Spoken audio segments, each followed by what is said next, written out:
Public Safety Commission May meeting to order. I am Lynn Glenn, the vice chair.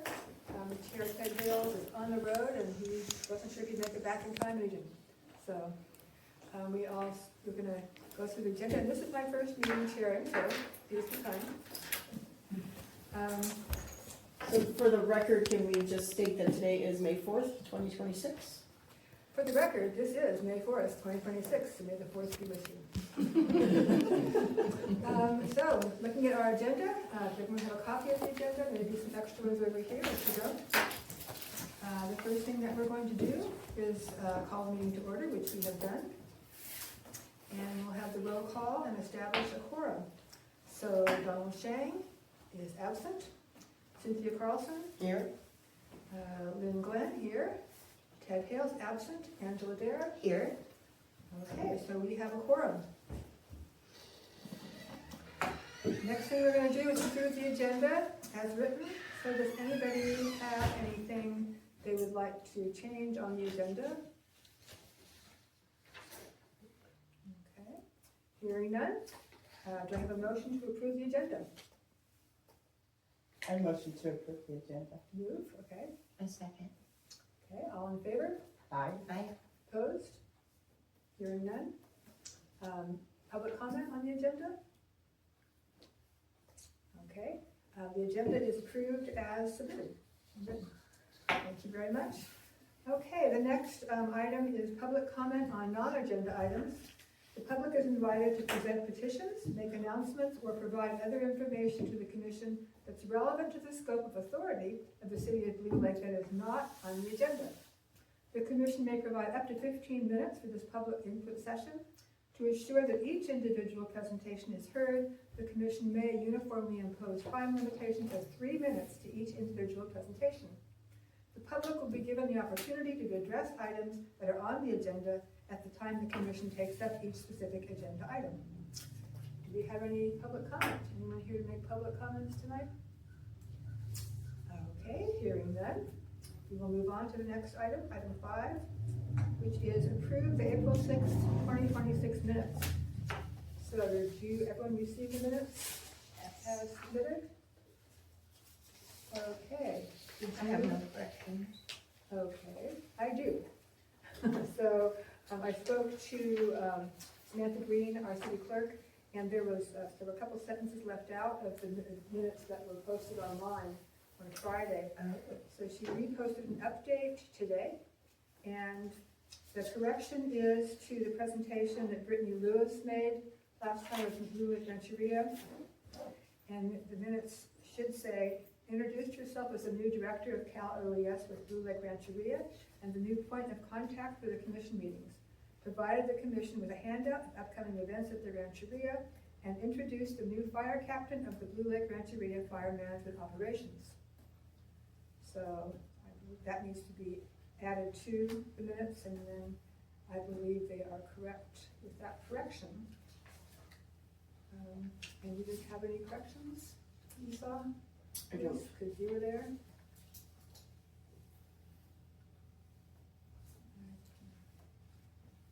Waiting on that.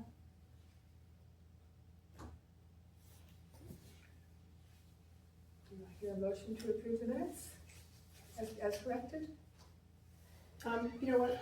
I take it back. Oh. No. I just need another second to, Okay. give you a couple of things. Sorry, I'm good, thank you. Okay. Any motions? I make a motion that we pass the minutes with the corrected language. Do I hear a second? I second the motion. Okay, any discussion?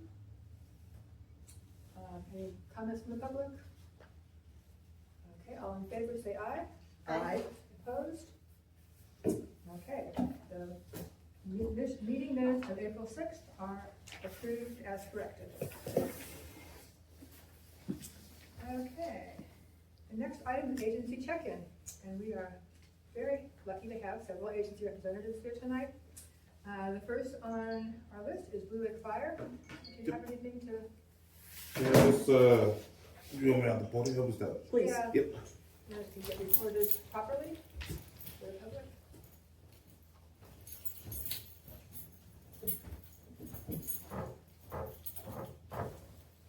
Alright. So for you guys who don't know who I am, my name is David Duke. I'm the fire chief for the Blue Lake Fire District. In last month, alone we had 26 calls, 3 calls for traffic collisions, 12 calls for fire, 9 calls for medical, and then 2 calls for other. The fire one, the only ones that we had confirmed fire, working fire, was 4 calls out of those 12 calls itself. And then other than that, I can say that for the fire that had on Leverland, the only thing I can say is that, you know, it's just still in investigation, so we'll see what the cause and the origin of it, so. Okay, great. So if you guys got any questions? No. Okay, well, thank you so much for coming and thanks for that report and thanks for your good work. I appreciate you guys Thanks for for having me. working hard. Could I ask you a quick question? Yes, ma'am. Just because I know that some folks commented on social media about response time. Yep. And that you guys were already at call in Arcata, I believe. Yes. Can you just share with us and the public a little bit of information about how that works and Yeah. that kind of thing? Yeah, so our agency and every other agency that's around us, we have a mutual aid for helping out our neighbors. So if something goes and they need extra hands on deck, then we'll send a piece of equipment with the crew over there, regardless of where it's at. So we've gone all the way up to Humble Bay and helped them out. So on that weekend, it's just, I've never seen hit 2 structure fires at the same time, coming off from one house to another house. So it's just a rare thing that happened, but for us, that is a mutual aid for us for anything from working fires, vehicle accidents, rescues, any of that stuff. We have so that if we need the help, they'll send peoples over from any other agencies there is here. Mhm. So just remember that in Humboldt County itself, there was 40 plus volunteer houses and 3 houses are paid. That's Humboldt Bay, Arcata, and Cal Fire. And the rest of the houses around here are all volunteer houses. So you'll get, especially like in the square fire, you got everybody that came from the south and in the central part to come and help out with that one too. So that was all mutual aid. So that's the agreement that we have with them.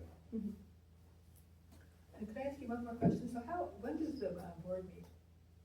We meet on 3rd Mondays, Monday? every month. Every month, okay. Do you have a website or somewhere that you post your meetings or your agenda or? You post them at the city hall, fire department, and at the post office on the board. Okay, thank you. Thank you. Thank you. I have another Yes, question. ma'am. I was just wondering if when there is a fire that you're called out somewhere else besides Blue Lake, and I don't know how many of there are of you, but would it make any sense to keep a couple of people here, or one person, or one truck, or however? Yeah, I mean, it depends on the people's and what their schedules are, because they're all volunteers, so, you know, sometimes they're out and about on either on vacation or doing family stuff, but, whenever we have calls that they know somebody's out, some people will migrate towards the fire station itself, and they'll be available for that. Just wondered, because if something does come up at the same time like it did, at least there'd be someone here Yeah. to come and do something. Yeah, and just like with any other neighbors, everybody is, you know, available to help us out if we have something that we pushed out, a piece of equipment out somewhere else, that somebody will help cover us too. So, yeah, it's just, I mean, in that time that I've never seen 2 structures that went off in 2 buildings in 2 different areas. That's just a rare thing. It's just, you know, you never know. Right. And then with the crew that was there and that was available to respond from there to make it back over here, I mean, they did the best that they could with time wise and pulling all their equipment and hose back on and load it back up and get back here to service our community too. So they, you know, they pushed themselves to get back over here to help out and get that taken care of. Thank you. I would just ask, how long, what's the general amount of time it takes to put out a fire? I know it depends on what type of fire, but. It just depends on, water source, or depends on the time of day, just anything. A lot of times, people just don't know. Newer constructions right now, it's changed. What we buy and what we put in our homes is more combustible than back in the old days, where it wasn't. And now it's, if you think about it, just a bag of Cheetos, you can light that on fire easily. These two things that nobody think of. And then just thinking about what we have in our homes that clutter up. Nobody thinks about that stuff and see the fire safety of that. So those are the things right there, it could have been worse because they could have took the whole cul-de-sac, but they contained it to one building itself.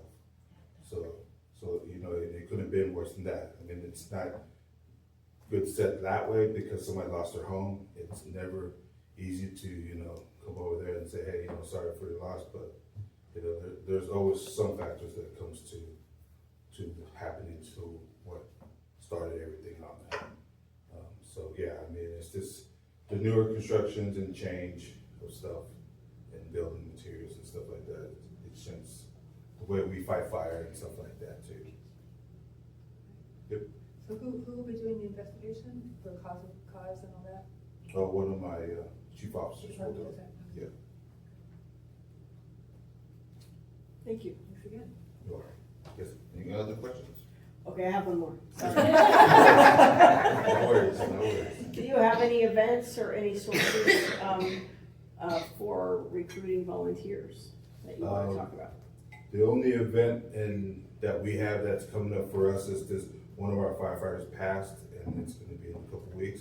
But other than that, we don't have any kind of outreach stuff yet. We're just trying to manage to navigate through this month, and then next month, then we'll start, doing some more outreach stuff to recruit some more people. Thank you. Yeah. Other than that, we did finish our volunteer academy. So we graduated 6 people from that academy itself. We were in the top 4, so basically we own all 4 positions in there for the fastest time, best students, and top grades. And then we graduated 1 from the CR Academy too. So we are pushing out peoples and getting recruits. Is this, we never know what day, if a big caller come or anything crazy comes at us. It's just, we're slowly managing through that, and we'll continue on, just keep pushing in our crew to continue serving you guys to the fullest and stuff like that. Thank you. Thank you guys. Okay. Okay, thanks so much. Let's see, it's just like, nobody's really here from the sheriff. I thought Kevin was. Living in the past, obviously. Yeah. Blue Lake Rancheria. Welcome, Chief Miller. Yeah, thank you. I don't have any stats or anything like that to read out, but I thought that it's probably just great, it'd be nice if I came here and just introduced myself. I'm not new to the Rancheria. I've actually been the chief of police out there for 3 years. My name is Kevin Miller, by the way. Sorry. And but I do recognize a few faces here because in a previous lifetime, I did work for the sheriff's office, and I was the commander for this area up here for a number of years before retiring about 3 years ago and coming out here to work for the Rancheria. So, and Brittany had such nice things to say about her interaction with you guys at the last month's meeting. So I thought I would come out here and introduce myself and answer any questions anybody has, and maybe just tell you a little bit about our department, because we are your nearest law enforcement unless there happens to be deputies in town. So my department is 5 officers, and then there's myself and a deputy chief. And tribal police is unique in a way that we have different levels of authority and power. So 3 of my officers are tribal police officers, which means that they can enforce tribal law and order codes on the Rancheria itself and on our properties that are around. Outside of that, unless it's like a violent crime or something like that, they generally don't have any state peace officer powers or any federal officer powers. The best way to to tell the difference with them and versus an officer that has like state peace officer powers is, you can see that I have two different patches on. So, yeah, if I'm wearing, so the officers you see wearing the sheriff's patch with the tribal rocker above it, they are cross-deputized with the sheriff's office and can do everything a deputy sheriff can do, okay? There's three of us with the agency that can do that. So those officers have been through the police academy, they've been through a full field training program with the sheriff's office, which is about 5 months. I've got one of our officers, she's just about 2 weeks out from being done with her training with the sheriff's office. So I've been very fortunate because I've been able to recruit a few officers who have some experience. She's a former Arcata police officer, and then I have a former Eureka police officer also that's out here working for me. So, yeah. So, first degree is the tribal law enforcement officer. The next one is our cross-deputization agreement with the sheriff's office, so those officers can do tribal law and state law, okay? And we also have an agreement with the Bureau of Indian Affairs through the Department of Interior for Special Law Enforcement Commission, where we can enforce certain very narrow federal laws on the Rancheria. So, and right now, so there's three of us that can do that too. So we have different degrees of different options we have to take care of different problems that we encounter. It can be very handy actually. So that's just a snapshot of my agency really quick. So I hope you have any questions.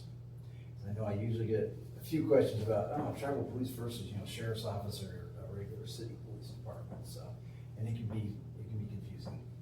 Yeah, I've forgotten which, when the sheriffs and other agencies can come onto tribal lands to help enforce. Yeah, they can, the sheriff's office can anytime they want, because we're told about 280 state. So there's a small number of states throughout the nation who are public law 280 states, and that's where the jurisdiction has been turned back over to the local law enforcement or the sheriff in most cases. So they can come on and enforce state law, but they can't enforce tribal law. But they can come on to the Rancheria and any of our properties and enforcing the state law. Does that have to give permission, or can they come at will? They can come at will. We have a great working relationship with the sheriff's office. So normally, unless it's like an emergency, because I don't have 24-hour coverage, so we have to rely on the sheriff's office to send deputies out, and they do routinely. So to come out and take care of the various issues that we have at the casino, at the hotel, at the gas station, or just on the property in general. Yeah. So do you have agreements similar to what Chief Baker was talking about in terms of mutual aid? Yes. Yeah, so we have all the same agreements with all the law enforcement agencies in the county, and they have them with us also. So that's a pretty common practice throughout the nation, as it is with the fire departments too. Just because there's usually not enough folks on duty at any given time, depending on what happens. Like the chief was explaining, 2 fires at one time. That's kind of odd, right? In my experience, I'm not fire, but in my experience, that is kind of odd. It sounds like a bad case of Murphy's Law, darn it.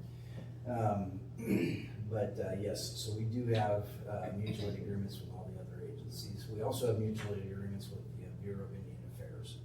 So they can actually pull us, if they need to another reservation somewhere, if they had to. Yeah.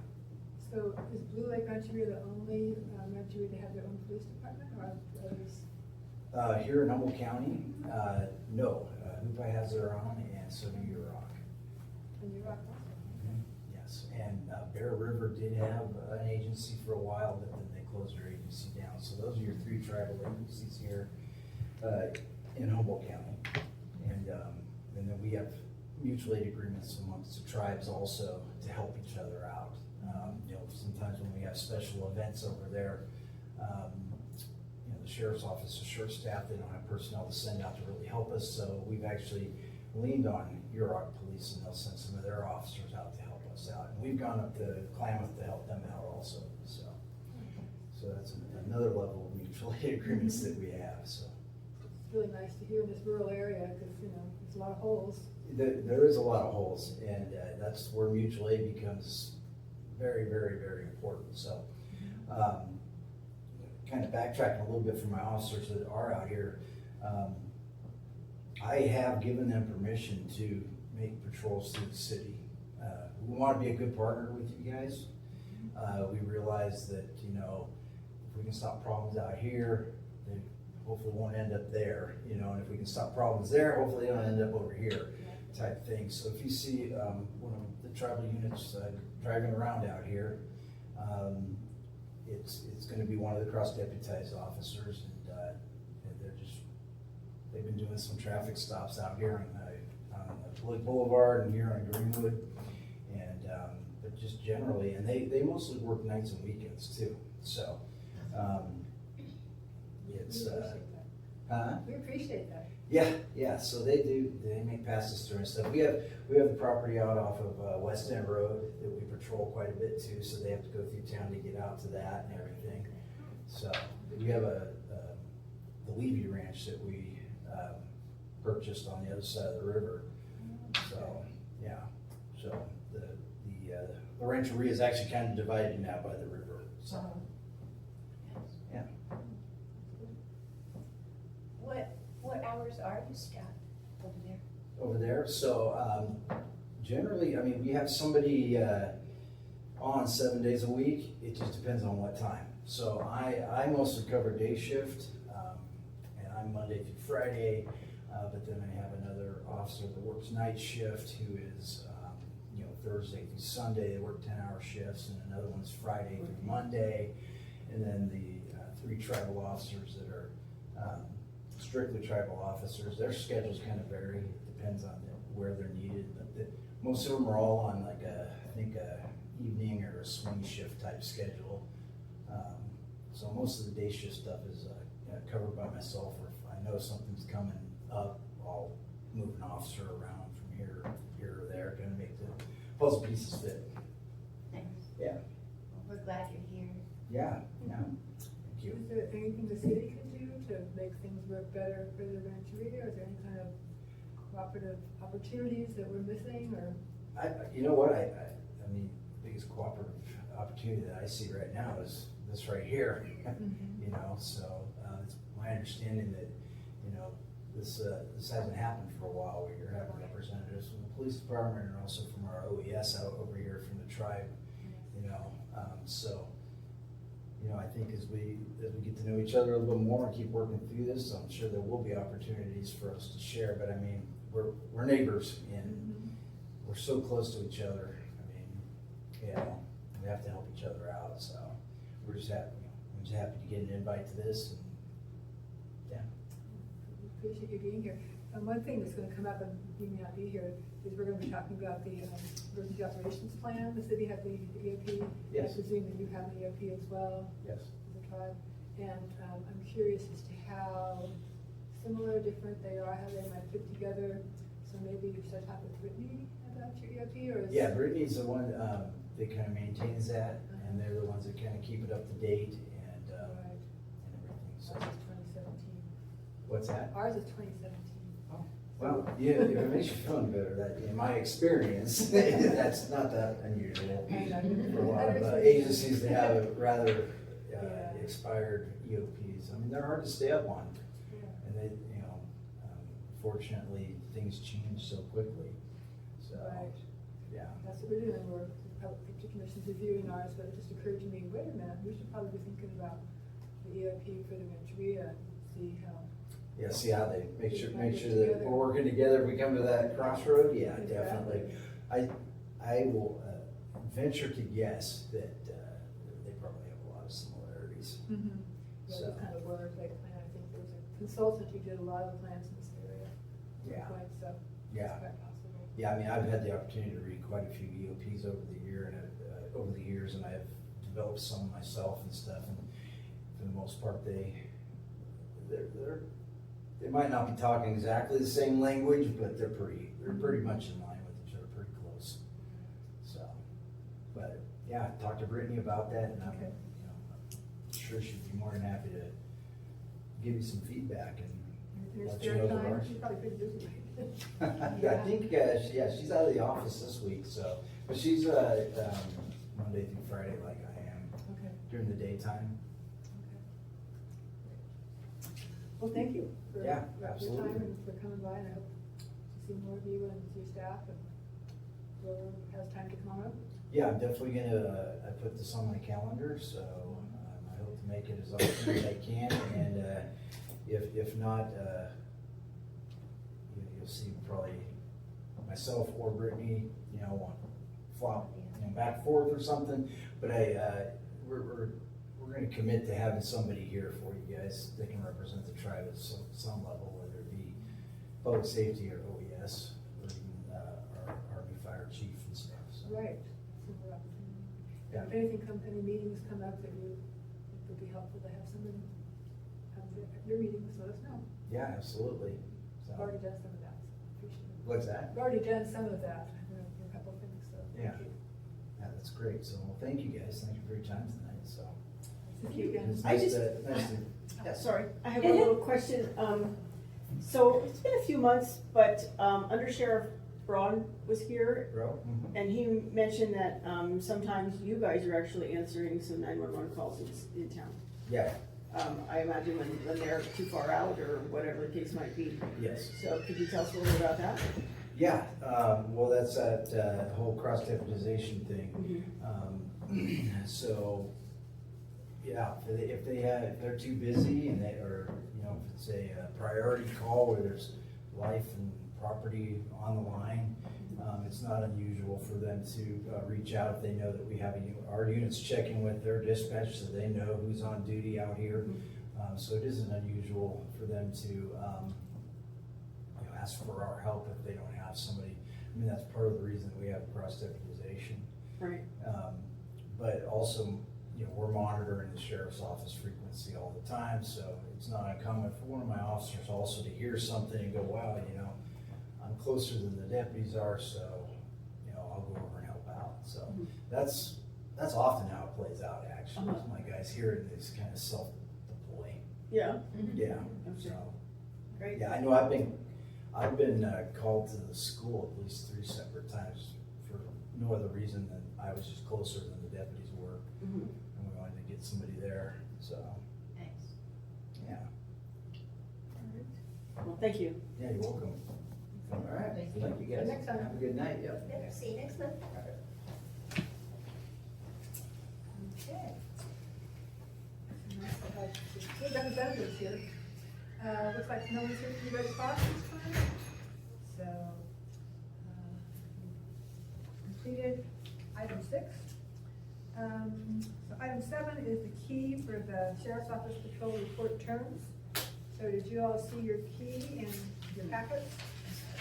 Okay. Those are a lot of terms. There are a lot of pages. Yeah, how many pages? Do we expect everyone to memorize these terms? Oh, gosh. At the next meeting? Yeah. But I think it is really helpful because, and it's alphabetized too, which really helps me. So when I'm moving reports and then the APS, where is the APS? Well, I might have to get a scanner now, since I know what they're talking about. Oh, that's right. But anyway, really nice to have that because we had these reports every time we have a meeting, and a lot of times we don't be able to understand what they say. But now we can. These are key. So are you able to see, do you have any questions about, or comments about the reports? Are you talking to me? I can barely hear you, so I'm sorry. Scoot up, Marty. Oh, speak up. So we now have a key, because in the upload of documents online, and you probably get, this is a list. Okay, so it's not this. It's not Okay. that. This month, there was a whole, it's online in our packet. Do you ever go online and look at our packet? Yeah, I'm just learning to do that. Yeah, I can do it. Yes, that's where it is, and we've been asking for a way to read these sheriff's reports, and you've probably seen them because we get them, we've gotten those for years. And these explain what these calls are all about. So, we want to have that available to us. Are there any questions or comments about this item? Anybody has? Not an action item, I think we are just accepting the key. Okay, so we'll check off item 7. Item 8 is the review of the monthly sheriff's incident reports. So again, this is what the keys refer to, is the monthly reports, and it looks like these are smaller than usual. This one. The dates are the 6th, 4/6 through 4/26, so it looks like it's a bit smaller than usual. Did anyone notice anything? Did you have a chance to review it? Incident report? That's the right here. Oh, that is just a map of it. Yeah, Okay, got it. there's two, well, good question, because there's 2 different versions of the report, Mhm. and I don't, Okay. I couldn't get this in my We packet. have a nice array of incidents. Yes, we do. Not just one thing. All the colors. Yes. I don't have that in mind, so, are there any, yeah, it looks like, I mean, oftentimes I've noticed, the calls can be grouped to the same address sometimes. And Blue Lake's not that big, so things are gonna be close together. Let's see. That was just. Yeah, there's some that are overlapped. Yeah, Right. and some circles have more than one color. Yeah, I see one color, I always see one circle that's got a crosshatch in it, and it's 4 colors. Oh, there's the 4, yeah. Yeah, because there could be a bunch of things, reasons Right. going on with somebody at one time. Yeah, and some that are cut in half. I watch true crime, I know this stuff. Yeah. If we have any questions about trends or things like that we have, we can ask the sheriff's deputy to come particularly to our next meeting to talk about it, or, you know, if there's anything. that- Well, yeah, it looks kind of standard. I believe, since we're talking about the sheriff, that the sheriff's contract has come up before the council, and we never heard about it. Well, it's kind of standard, it's a renewal, Right. basically. Right? And at the last meeting, we authorized the city manager to sign, you know, to go ahead and go forward with that agreement. There's 2 agreements, there's one for law enforcement, there's one for, our share of the, animal shelter. Right, So there's, 2 different agreements. okay. Yeah, it might be helpful next time, in 3 years, right? With- Well, it's not necessarily a 3-year contract, I believe, last year we did a 1-year contract, so this year, I think this is a 1-year again. I'm not certain, honestly, I didn't Okay. read all the pages, of the contract, so I'm not, 100%, but I think that, the way, Yeah. there was some issues with, multiple years, and so I think, that, we've gone to 1 year. Oh, it's problematic to do the 3 years, so the council is asking to do 1-year contracts now?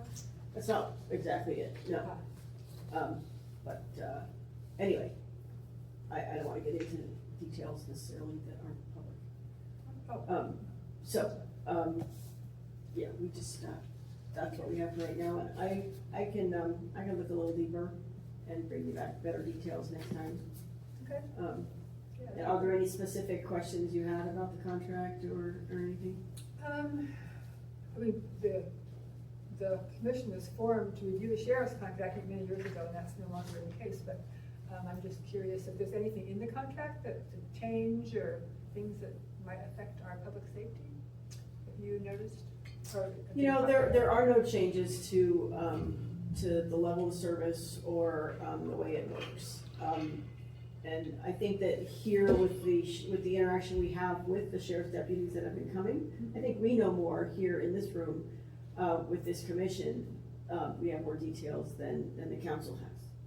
So I don't really have any details that I can add in terms of how things are working, or, like we talked about last month, how the sheriff's department is able to do some targeted enforcement for us if we have a problem area for traffic or, you know, anything in particular, so we can reach out and our city manager is deemed our point of contact for those sorts of requests.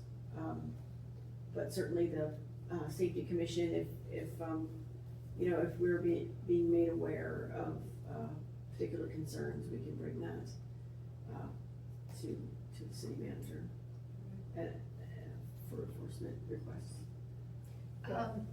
I thought that, the contract before this one, had reduced services on it No, there's been no change in services. prior to the one the year before, because I thought we were paying less last time because there were less services.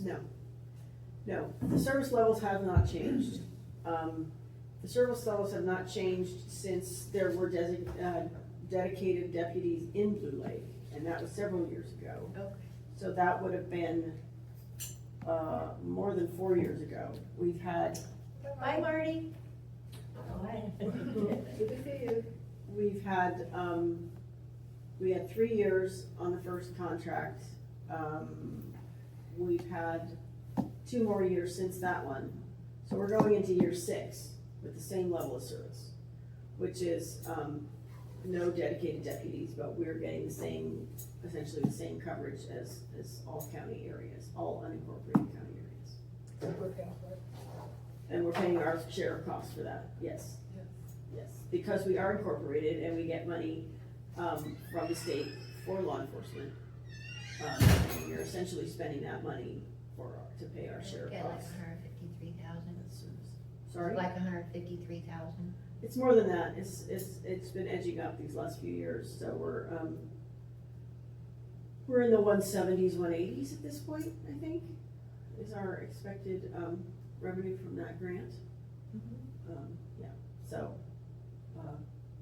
and our costs to the sheriff's department are based on actual costs from the previous year, as closely as they can calculate, and so our, last year our cost was 170,000, this year it's 190,000.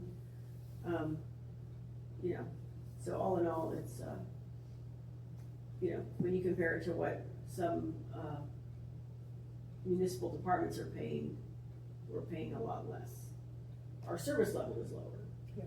you know, so that's appropriate, but it's affordable, that's really all we can afford, so. I think we're lucky to have it. Yes, yes, and we're lucky to have neighbors with their own law enforcement department, and here we are. Do we get one of these each month? This is wonderful. Yes. You get 2 levels of the reports, so they're pretty much the same, that's the same as this one, except it's more visually. Well, and everything is kind of all together, so it's easy to kind of go through and see what's happening. Right. Where? Final question, so if there are problems, if the citizens have issues with how law enforcement is happening in Blue Lake, they can take those complaints to the city through the complaint process and they go to the city manager, correct? Yeah, and I think we have a city, concern/complaint form here in our packet. Very last page. Item number 13 is the complaint process, so I guess that's, Part of it. we're gonna talk about that. But yeah, there's, you know, anybody with concerns can go to City Hall, they can come to the commission, they can call a council member, they can go to a council meeting, they can call the sheriff's department. So there's lots of ways for people to voice concerns. It's, I think, important if it's, you know, significant concern that they should go to City Hall and fill out this form so that we have a record and we can track that. And we can follow up, and when, you know, once we're making decisions about what to do about which problems, we could go back and say, well, how many complaints have there been about this, you know? Exactly.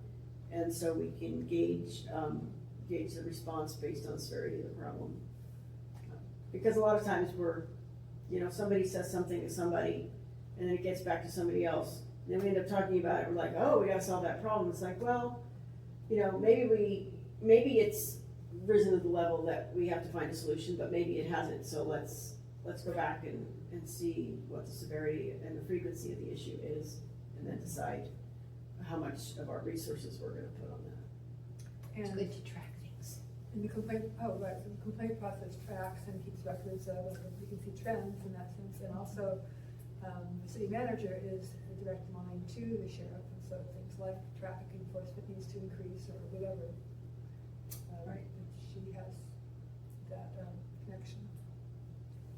Thank you. It's very helpful. You're welcome. Does anyone have anything else to add on sheriff's reports? Check off number 8. So number 9 is update to the yearly work plan. The work plan was not in the packet. I just printed out copies of the draft that I happen to have on my file at home.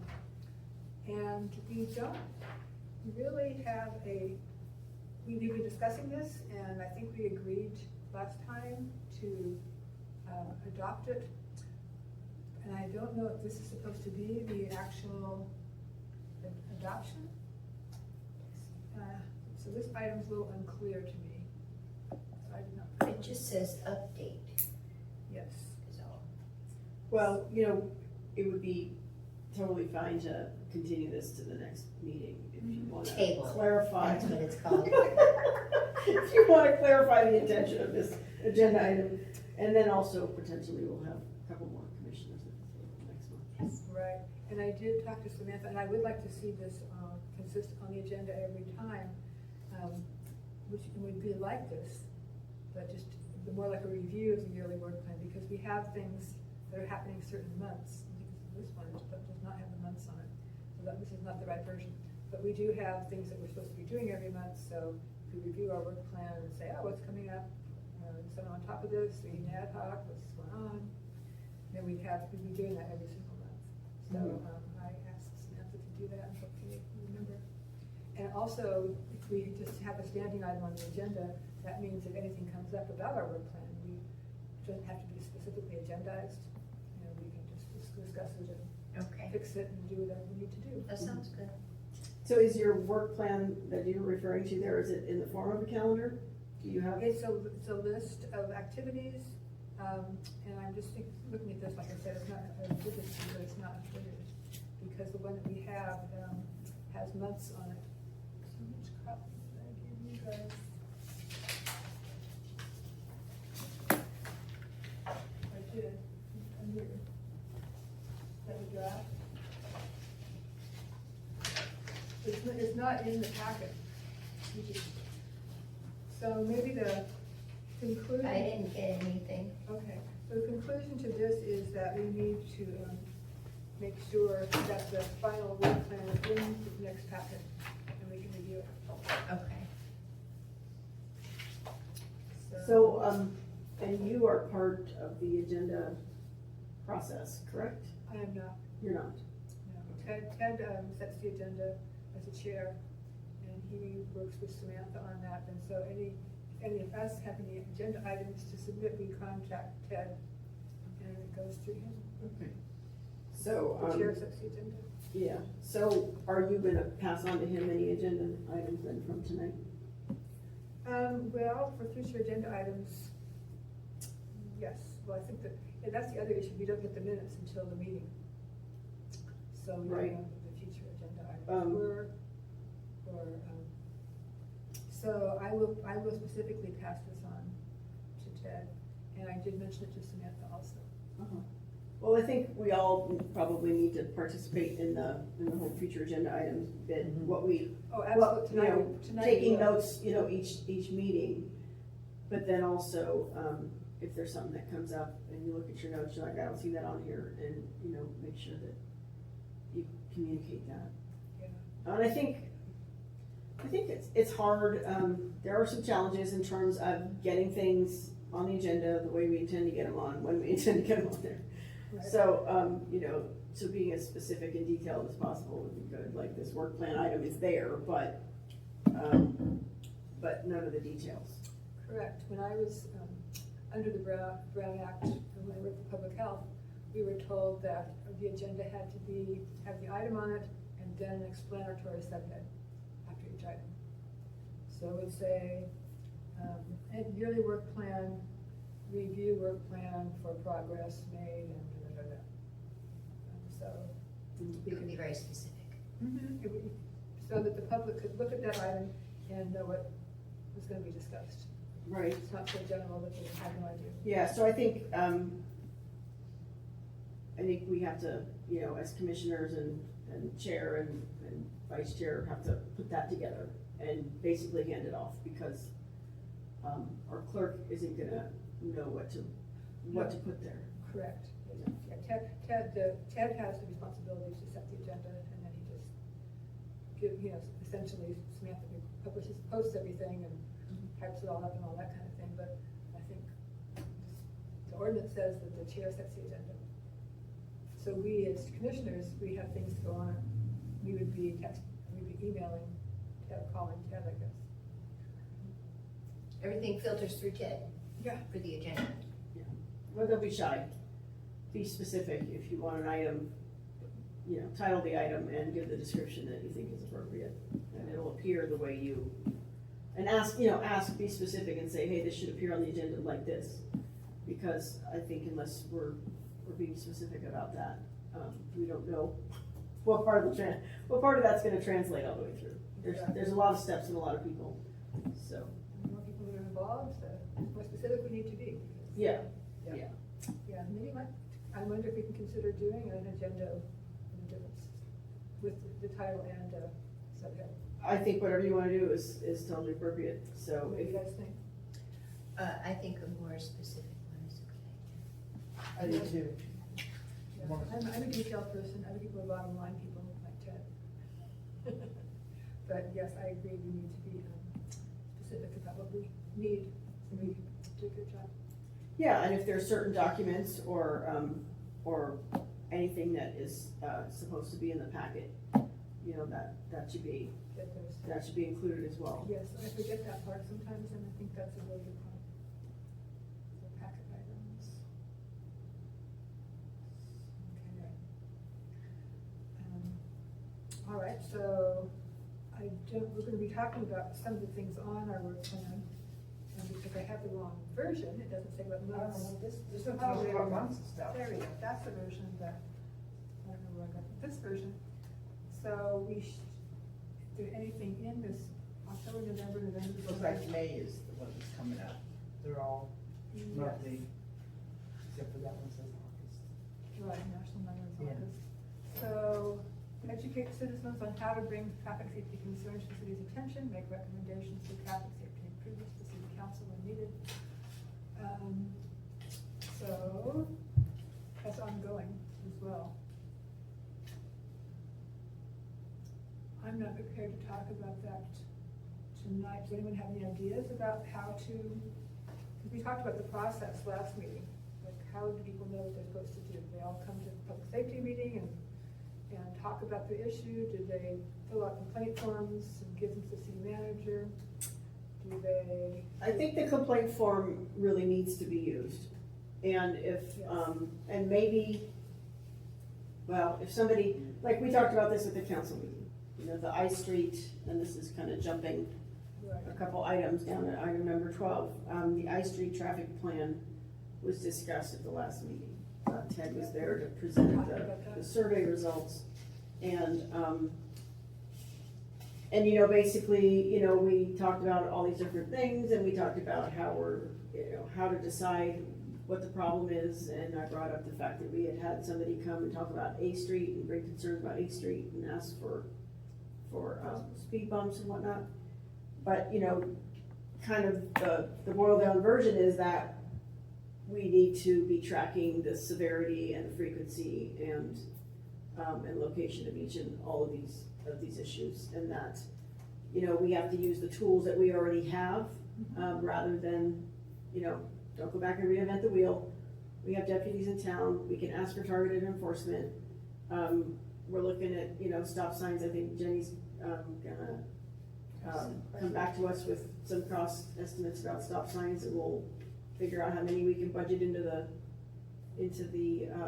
budget for this year, and then we'll, maybe we'll come back to the commission to identify some of those locations. Of course, we've already talked about I Street, and there's, various areas of higher traffic that, we might target for those. What is on the website regarding the citizen complaint process? Is there anything on right now? I can't answer that right now, I honestly don't know. Okay. I think there's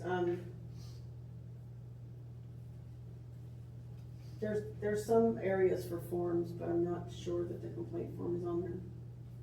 But is there something that informs people, what do I do if I have problems with the city, I should look at the website, I think, more thoroughly, but, so somebody could have this problem, so what, go to the website and go, this is when citizens have complaints, this is what they do. They pocket the form, they submit it to City Hall. I believe the complaint form is on the website because Becky's printed it out for me multiple times. Yeah, I think you're probably right. I mean, it might be on a particular page, where some of the permits and different things are. Honestly, I'm not 100%, I don't know the Does website by anyone heart. want to take that on? Do you have any time you want me to look at the website and see what's on there and? I don't mind doing it. Okay, that would be great.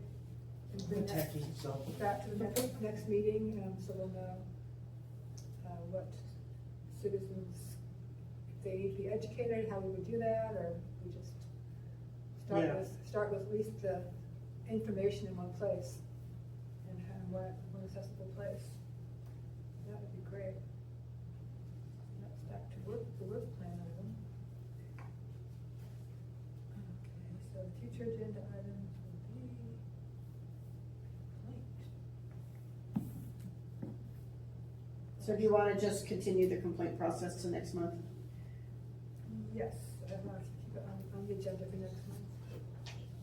Now we're down to 13, we're kind of jumping around like you said. And so, Lynn, you're gonna work on the work plan, agenda item, and present what it is you think is supposed to be in every packet in terms of the work plan? What's supposed to be in every packet? Yes, what our final work plan is So do you want that work plan in the packet along with the my agenda? revised, I want a final work plan that says something final or something like that. So you haven't finalized it agenda yet? In the packet. Sorry? I want it to have it finalized and put the finalized version in the packet for next meeting. Okay, so you're gonna work on finalizing? Yes, I am.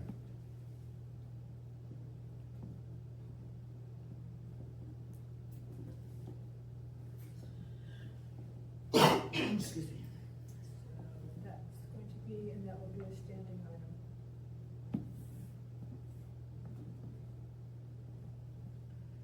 Okay. Thank you, Cynthia. Okay, so that's item 9. 10, emergency operations plan ad hoc committee update. So, this is your first meeting. This is my first chair, it's your first meeting, this is your first secretary role, so we are all, Only my second meeting. we are all doing well in our new roles. You're challenged. So Ted Hales and I are the ad hoc committee for the emergency operations plan update. An ad hoc committee can be formed by the commission for any topic.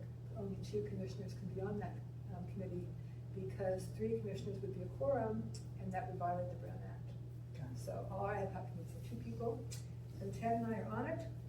Our first task was to find the electronic files.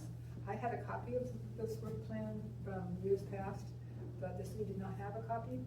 So we found the files, the electronic files, and I have them, Ted has them now too, and so he's reviewing them electronically.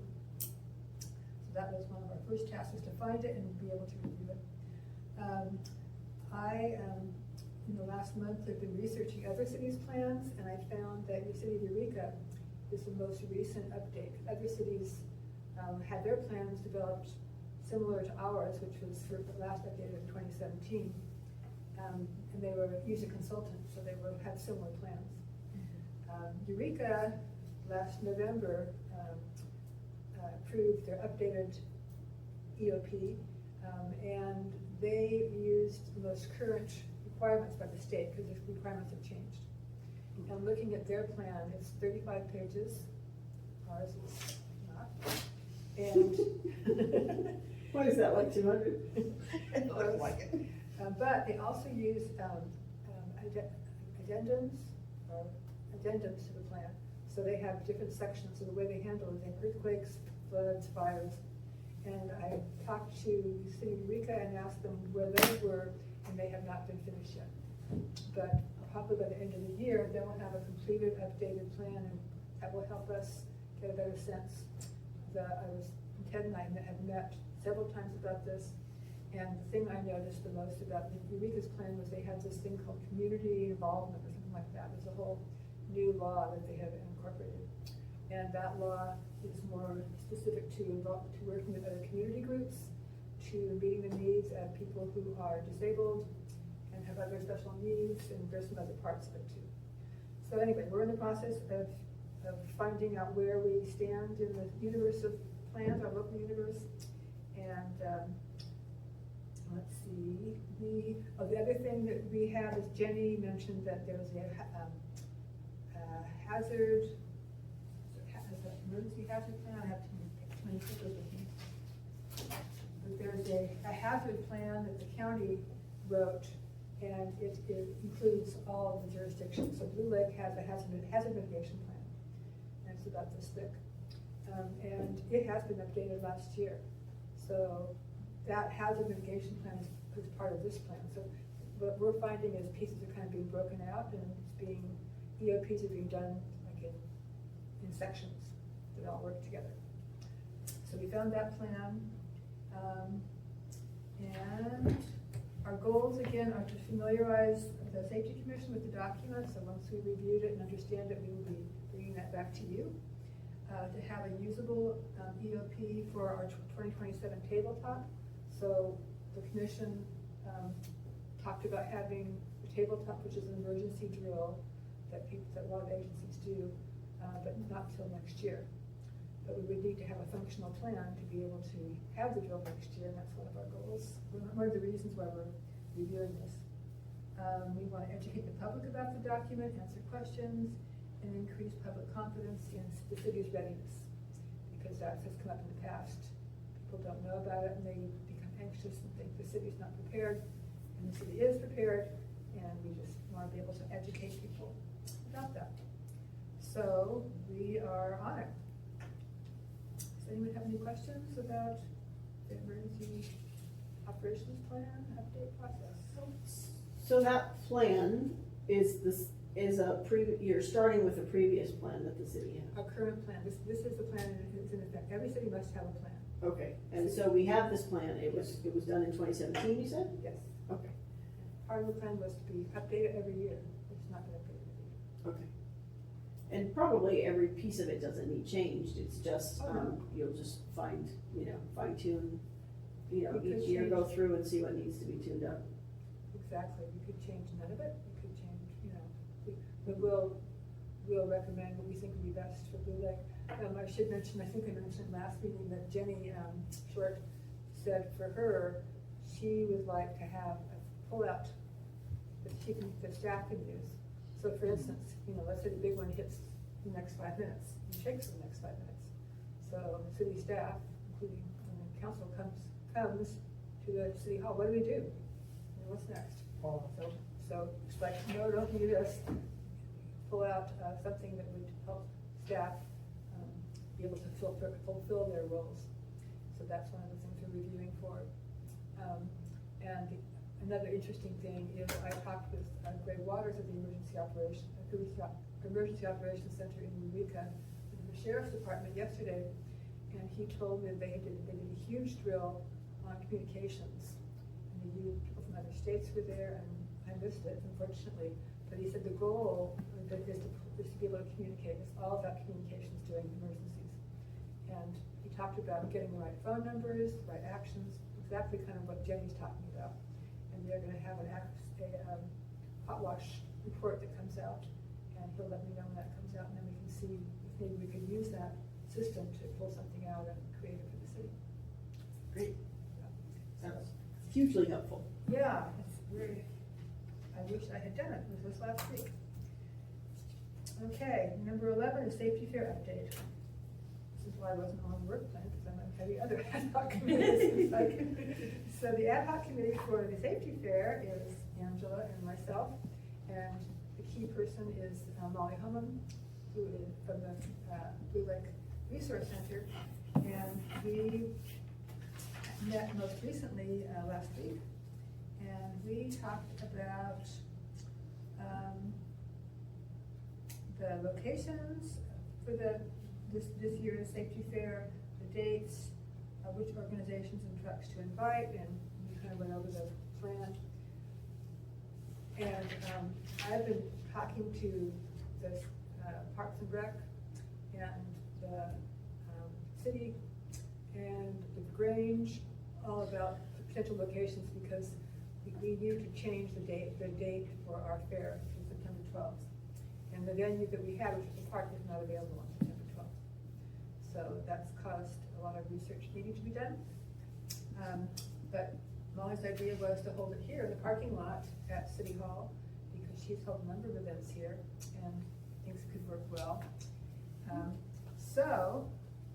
was trying to get approval from the city for that date, and the city manager wasn't comfortable giving that approval yet without getting a schematic and a drawing as to how it was gonna happen. Oh, that's why it's much. Yes. So Molly and I met today, and you have that too, right? So she sketched out a schematic, very general, as you can see. So you see where City Hall is in the middle of this whole thing, and Blue Lake Boulevard's over on the right. So, and the Resource Center is under the tree, I think, kind of over the top left corner. You kind of see it vaguely, a shadow in the trees. And that big white rectangle over on the left-hand side is the dental van, which is not always here. It just happened to be there at the time that they took this satellite photo. So what we're looking at, Jenny's concern was that there be a fire lane for emergencies. So Looks like we got one. Yep, you'll see in the middle of the lot, there is a fire lane that can be accessed from both sides. And then we're looking at the booths being over at the top of the page, and as you face City Hall on the right. So we figured we could probably get in about 15 booths there, or more. And then at the bottom of City Hall, you'll see 5 more in that space. So that's kind of where the booths are, and there may be other ways to expand them. We haven't measured it out yet. She was using Google Maps estimated distances of them. So that's about what they said would fit according to Google Maps. Then the trucks, the other part of the event is called the Touch a Truck. Have you been to the safety fair before, Cynthia? Many years ago, when I was in Hamburgers, we did a lot of safety fairs, Okay, great. a lot of them. Oh, that's great. So in Blue Lake, we've had this model up there for the last 3 years. So Touch a Truck has been part of it. And the trucks we're thinking would be over on the bottom of the page. You can see over on the left as you're facing City Hall. And there's space for 4, 5, 6, 7, at least 8 trucks. And if you want to do more, or if you think we don't have enough space for them, last year the safety fair was held in Perigo Park, and the trucks were all along Railroad. And it was good and bad. It was good because the trucks liked it because they could just drive right in, and the ambulance had to leave at one point and come back, the street's right there, so that worked really well. They were kind of all together, and it just seemed like a good location for them.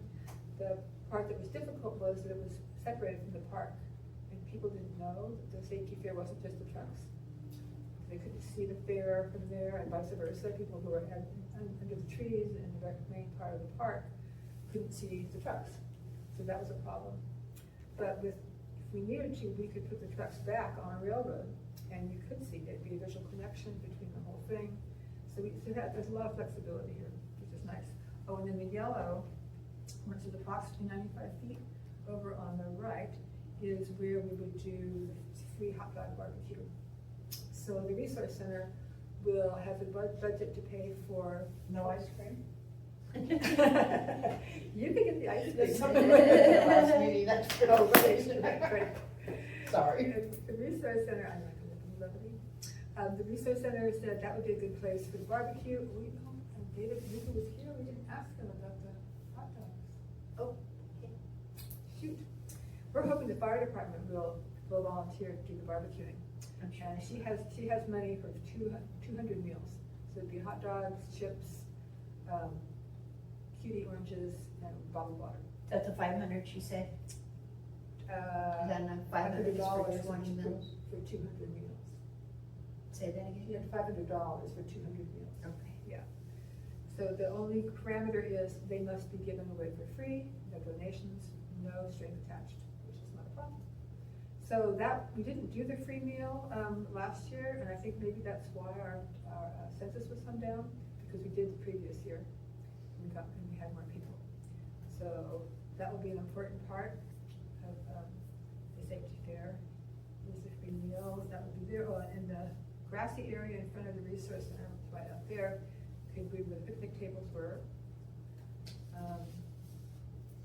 Yeah, and then we have cones, we cone off the whole parking lot on both sides. Oh, and the other piece of it would be the library. We're talking about, one of the pod members was suggesting that maybe the library could do some kids' safety stories or some kind of kids' events in the library, because it's open on Saturdays. So Molly was envisioning the whole truck area and library area as kind of the kids area. Maybe we might think of some other things. Oh, we didn't talk about the popcorn machine, because popcorn was a part of it. Oh, I didn't, yeah, we didn't talk about that. No, we forgot about the popcorn, so we don't mind about the popcorn. Because that's something, maybe we can get the pods to do that, because that was their idea too. So that's where we are with the plan. We're hoping we'll be able to do it on the 12th. We think that's a better date.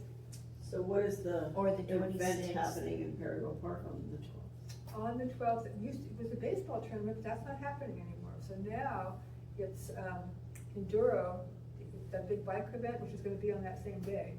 But it's going to be down the. Maybe that's why we weren't doing the campus, because too much was going on. Is that something, okay? Yeah. That's that day. Yeah, but I thought they only needed the park for their awards at the end of the day. They're renting the snack with the food prep booth in that part of the park for their awards. For the whole day. Mhm. Yeah, I think for the whole day. So. Well, and that's not a bad conflict, because then they're not gonna be there in the morning when this is happening. So this is gonna be happening mostly in the morning and the early afternoon.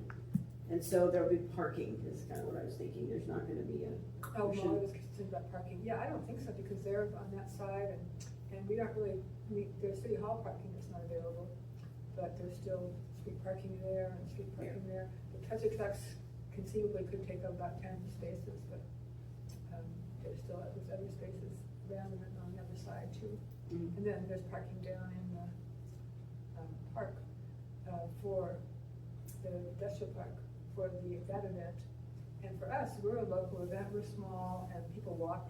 I don't think I was there's gonna gonna be say. a lot of cars. A lot of people would walk. Yeah. Yeah. But even if they don't, well, I think there's not a parking conflict. That's what I was thinking. Yeah, I Park don't think was it's busy. so creative. I don't know what size event the Enduro is. Do you know much about it? I don't know the numbers, but I think most of those people aren't driving, they're leaving their cars and biking over. Right. Yeah, So- that's right. They're bikers. Yeah, because they're already gonna be parked on Taylor Way, and the Right. camping and all that over there. Yeah, they would be moving. Okay. Okay, great. So I went to the Public Safety Sunday yesterday at McKinleyville at the high school. And it was put on by the Sheriff's Department. And they had the helicopter, Capitol helicopter, they had a drivable boat from Shelter Cove. It was like one of the rescue boats, and they put it on this scale with wheels, and they used a motor to drive the wheels, and they were driving kids around the field, and it was really fun. And they had, also did a big demonstration with, the police dogs. So they were like dragging guys out of cars, doing this whole I'd love to see thing. that. I'd love that. Yeah. And People love to see those kind of things. they were, it was Yeah, pretty that'd be popular. very cool. But then also there was, gosh, it was a Daisy or something, and she was a cute little black lab, and she was a search and rescue dog. So they told her to find different things, and she would go find all these things, and it was really great. And they had, the Bearcat, the Snowcat, several sheriff's vehicles, 2 big trailers, incident trailers, that they would use to help to back up search and rescue. And then the CHP was there, CAL FIRE was there, and they had a trailer also. So, it was kind of law enforcement focused agencies. CERT was there, of course, McKinneyville CERT, and, Neighborhood Watch was there, and I had not seen Neighborhood Watch table before, so it was interesting. I've never seen one. No, I've never seen them out there, so they have a table, they have their trainer tablecloth, and so we can definitely ask them to come out to the safety fair. So it was good to see what was available to the county, but also Sheriff Hansel was there, so I didn't realize he was that tall. He's even taller than my sons are 6'2" and 6'3". So I went and introduced myself and told him what we were there for, and I thought, he's signing the contract right now. Maybe he'll be thinking that Blue Lake needs to have some love, because Molly said the last people to confirm last year was the sheriff's department. So I went and got his email address, and I said, who can I talk to get some sheriff's cars out and that kind of thing. And he said, oh, email me. And he said, then I'll just send it to her. And she said, email me. You probably get a lot of emails, right? So it was good to make contact. I talked to the CHP guy, and he gave me the right person to talk to, and so that was nice to get the contacts. And wish we could do the dog demo, that kind of thing. And maybe if we can get back into the park somehow, it would be perfect to do. It's our dog park. Right, we have a dog park. We had a baseball field, which would be perfect, since we can't use it for trucks anymore. Glenn has told us What not to. what about the lawn across the way, the museum, the strip? I was just thinking that. It may not be big enough, because they run, the dogs run. I think they would need something like, I think the baseball field would be perfect. Because they had a van parked in the middle of it, and the dog was dragging the guy out of the van.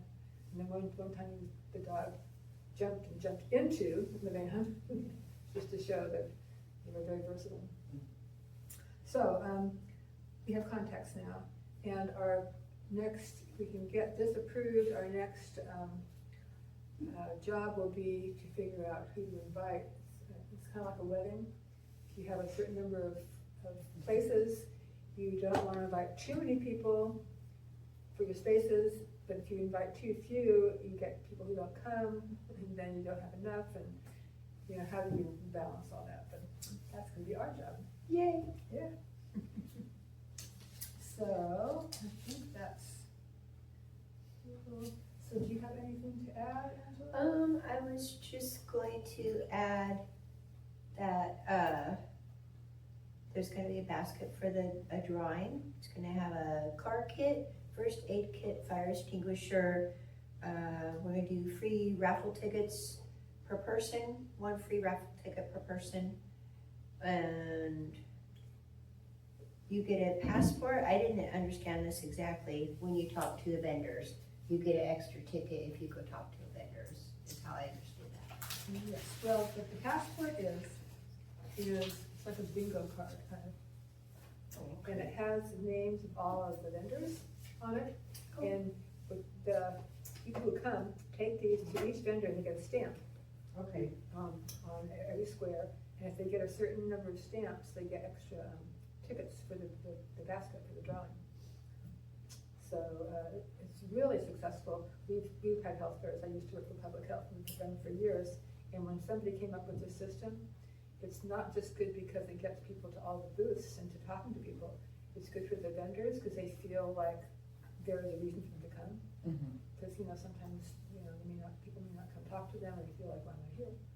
So it works, and then it's an incentive, kind of people feel like they're getting more for their attendance, and it's a really good system. So the basket's pretty important. And then, are you interested in helping with the meal, the free meal? Because we talked about trying to get, oh, you were gonna do that, you're gonna talk to Chief Panuku, right? To ask if he was gonna do the barbecue, Yeah, but I needed to know the date for sure before I would ask him. right, yeah. So is it the 12th, or we don't have it for the No, 12th? I couldn't get a commitment today. Okay. So we'll keep on, we're gonna meet tomorrow and try and get a commitment. Is that the 12:30 meeting? Yes. Okay. Jenny said she'd meet us at 12:30. Okay. So, yeah, that's really good. You're working on the basket. Any questions? No, sounds good. Okay. Are these this year's? No. Oh, this is an idea. This is last year's. Oh, okay. And the publicity was, Molly did so much of this, and Molly had to pull way back this year because her hours were cut. She used to be management, she just worked until her job was done and she could flex, and now she's by the hour. So she's having to cut back on her hours. No weekends, basically. No weekends, right. So she did the publicity, and she did all the contacting of the vendors last year. We're gonna have to do that this year, so it's gonna be a much bigger job for us. But she did say, I did say, what if you just change colors and do this again, and just change it a little bit, and you can still send it out? And she said she would, so I'm getting some help with that. So, anything else in the safety fair? We are 11:30 by evening. Okay, I-Street traffic plan update, as Elise mentioned. Ted's job was to report to city council at the last meeting, which he did do, and I was also there. So he gave a report, went over the survey that the commission did, and they asked questions. Somebody mentioned they would like to see a painted crosswalk, I think during his presentation, at the top lot. And Jenny suggested that Safe Routes to School determined a good safe route for kids to walk, and that wasn't the best place for the crosswalk, but I don't know if anything was gonna happen with that. You think, Elise, because it was just discussed. Well, she also mentioned that, that Glenn was buying paint. Oh, yeah. Yeah, red paint. He likes Yeah. to paint everything red. Of course, the crosswalk won't be red, but, Let's hope not. but, yeah, there'll be, I think that's all part of the plan. So Safe Routes to School is part of that. Well, I just wanna say there's a lot of moving parts to everything that the city's undertaking at this time. So if you have some priorities and you wanna make a list of what those are, and be clear about what's in a plan or what isn't in a plan, then, I would invite you to try to follow up. But also, part of that plan is determined for budget time, because there's gonna be X number of dollars expected and budgeted for some of these items, for the traffic, and safety type stuff. And so, as the budget's being finalized, we're gonna have, I think we're gonna have our first draft at the end of this month. And, I think that's the plan. So anyway, so those kinds of things are gonna get penciled out over the next couple of 3 weeks. So if you have something specific that you need to, get on that list, or if you just wanna wait and write it out and see what lands on there, or whatever. I mean, now's a good time to communicate those priorities or interests, to Jenny. Jenny did say that she was going to take the survey materials, come up with prices and recommendations, and bring them back to council, so the timing will be right for this, because out of the survey came the speed limit sign. The neighborhood decided that was what they would like to see, the highest priority. So So I think that was discussed fairly seriously. I just thought it was interesting that only 20% of the Yeah. people in the neighborhood, only 20% did the survey. 20 out of 100. With surveys, that's not terrible. I know. Really? You It's know? not, it's actually Yeah. pretty good. Yeah, it is. I had no idea. It's like only 10% of the people do the work of the whole business. It's, Just expect that's just how it is. that's just the way it is, yeah. Yeah, so I thought it was a good response, actually. And probably most of them were the ones on High Street, I think, the ones who were mostly, Affected by it. yeah. Who saw it coming and going and all that. So, I'm gonna just, like you were saying, at least Jenny suggested waiting to do, just the gas tax funds, Mhm. which is what they're talking about, I think. Right. So it was a good report, well received, I think, by council. But who am I to say? Any questions about High Street? Nope. No comments? Oh, I Okay. have a question about High Street. The corner of Blue Lake Boulevard and High Street where it's real narrow with the redwood trees. The roots are, get ready to poke up to the You could call that a speed bump.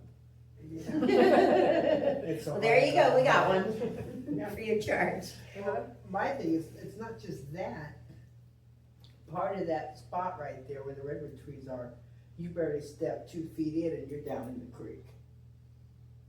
The edge, Okay, on High Street? on Ice Street, corner of Blue Lake and Ice Street, Okay, I'm visualizing. where the redwood trees are.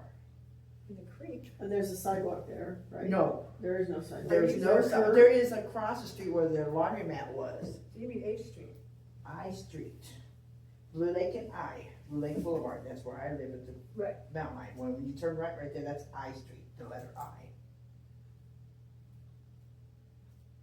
And there's a row of Across from the redwood trees. laundromat. Yeah, Right. there's some redwood trees right there, there's no sidewalk on that side. Okay, But if you step 2 feet into the trees in one area, just close to the corner, you automatically are down in the creek, or in the briars where the creek is. It's Ah. very dangerous there. so maybe it could be a fence, huh? Or what are you thinking? Well, safety, we were talking about Ice Street, well, that's part of Ice Street, so I was bringing it up. Fill out a complaint form. We worry a lot because we live there, we see a lot of kids playing in there, in fact, Yeah. some kids just threw a whole bunch of stuff down the creek and our neighbor Don Elder got after them and made it go pick it up. Good. Awesome. But, yeah, I worry because if somebody gets hurt, you know, Sure. and that is the Blue Lake City easement, that whole strip right there where the trees are. Yeah, I was just wondering if you, since you're right there, if you had a suggested solution that might be, would work to make it safer. You know, when Terry Gray, before he sold the house, we talked to him about trying to get a fence, just a chain link fence, just to keep people Right. from running there and not seeing what's going on there. I think a complaint form's probably a good idea, actually, if you get it down on paper and have it recorded and. We've Yeah. had police chase a guy one time and he went through the trees and Down all the way he down. Wow. And we offered the cops to come around to our backyard. He goes, nope, they're gonna drag him up that hill, that cliff. You know, so it's a dangerous spot, and I always worry mostly for the kids. Yeah, seriously, I think a complaint form, what do you think, Elise? Yeah. Yeah, because people. And some pictures, maybe, you know, if you could, if you take some pictures of it, Okay. you could use the complaint form, or you could, you know, do an email. Or both. You know, so you have an easy way to get the pictures to somebody. Okay, I'll do that. Well, that takes us to the complaint process. I guess so. We figured it out. In action, I think we've talked about that, and you're going to, it's going to be a future agenda item. Which, speaking of, what would we like to have on our next agenda? Besides the complaint process, update to yearly work plan. Is it possible we could discuss having this meeting earlier instead of at 7 o'clock? Could we have it at 6:30 possibly? I don't 7 know is awfully late. what that process would be. I think all meetings in Blue Lake used to be at 7, city council got moved to 6:30 years ago. Could do that, when do other commissions meet, do you know? Parks and Rec is at 4:30. Parks and Rec? No. isn't it? Mondays at 4:30? No, economic development. Oh, economic development. Was at 4:30. And, I think Parks and Rec is at 6:30, and I'm not sure about Arts and Heritage. Can I? Can't look at my phone right now to tell you because it's recording. Right.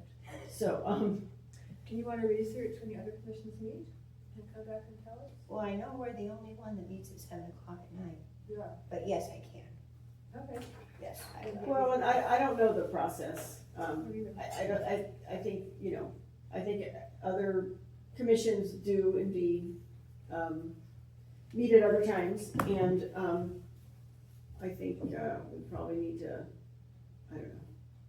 I don't know that that's set anywhere in particular, those Not in times. the ordinance. I would think that we would be able to change it if it was in the best interest of all of us, and, as long as the public could still attend. That's the only thing I would be concerned about. That's why I wouldn't want it at 4:30, because public can't attend. Well, the council would have to change it, and, I think they wouldn't wanna do something where we change the times all the time, you know, and we don't, this year you wanna meet this time, and next year you wanna meet that time. But, I think it would be a council decision. I don't know what the process would be for it, honestly. Who would I reach out to? Jenny? I'll call Jane. Hey, I just happen to be talking to her tomorrow. I'll ask Jenny about that. She's got a 1:00 meeting. Okay, we'll have to make it fast. But maybe you wanna put it on the agenda, or just look at the other times and just have a discussion, and then you could say, the current commissioners feel this way, and, I don't know, figure out what the process is. How do you feel about it? People, when people are going to more than one meeting, it does help to have the same time, no matter what day it is. Because I kept telling myself today, okay, 6:30 is that, so this is 7, why is it 7? You know, because I've never been to this one, so it was different for me. But if you have the same time frame for all these meetings of commissions, different ones in Would the be city nice. council, if they're all the same time, 6:30, except for the ones that do earlier in the day, but it just makes it easier for the public to remember. Right, I agree. That's what I So was we can talk more about it, and then, Okay. you can. Do I talk to Ted about putting it on the agenda? You could put it on the upcoming agenda item, which is what we're talking about right now. Okay. So, and that's gonna be in your minutes. So it would be, Taking about minutes off the recording. to discuss changing meeting time. And complaint process, work plan review. And that should be a standing item, so we shouldn't have to put it on more than once. Is there anything else we want on the next agenda? Looking at our current, I think we can do the updates, the EOP and the safety fair updates on the work plan review. We have to put them on separately. And we'll have a calendar for events next month, next meeting for the rest of this year, so we get an idea. A calendar for events? Like meaning- these, that one I just had, that paper. Yes, when we do a final work plan, it will have, Okay. it'll have the account and stuff like that. Then that'll, So, work plan review, work plan review, although I don't know if we finalized the work plan. If we said, I move that we adopt this work plan for 2026, I don't know if we did that. We wouldn't know either. You mean from last month? Yeah, It would have happened last month, I think. yeah, probably. I don't And think it was. in your I don't think minutes, I saw it. Yeah, I don't think it was. I didn't hear it. Yeah, just a second. it's not mentioned at all. Yeah, so, work on establishing goals, work plans and strategic plan. But it wasn't, we didn't adopt the work plan. I think we should adopt a work plan. This needs to be done a lot earlier next year, but we're kind of behind on this. Well, part of your work plan is to decide which months you update your work plan. Yes, and we're gonna put that, I think we put that in for end of this year. So we'll have a work plan review standing item, and maybe we should have work plan, adoption as a second item. And just look at the plan and, have it not say draft and all that.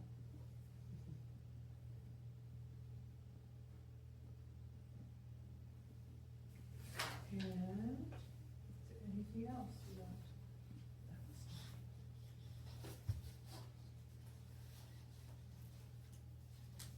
I look at our agenda.